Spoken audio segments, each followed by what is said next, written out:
सब एलहुँ हैं मधुबनी जिला के पश्चिमी क्षेत्र सीमा पर जतऽ बाबा गांडवेश्वर बसै छथि। ऐतिहासिक प्रमाण्यता है जे अर्जुन के अज्ञातवास काल में महादेव प्रसन्न भऽ कऽ हुनकर तत्व गांडी व्यतीत प्रदान केने एलखिन।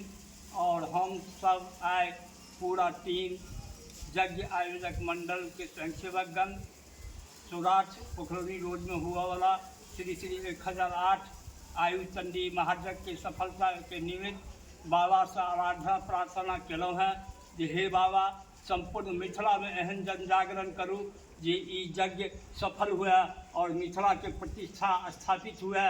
अही के संग हम बाबा गांडवेश्वर से प्रार्थना कर समस्त मिथिलावासी के आग्रह करै छी आओ एहि यज्ञ के सम्हारू, सब आदमी मिलू, लाखों लाख जुटब, ओही से सब कुछ है। अपन जे सबटा संस्कृत संस्कार विलोपित नव पीढ़ी के हो जा रहा है ओकरो अक्षुणता हम सब प्रदान करी।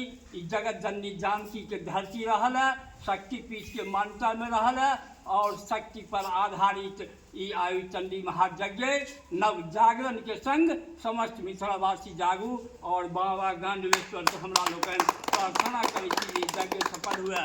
बाबा गांडवेश्वर नाथ की जय, भगवान की जय, भगवान की जय।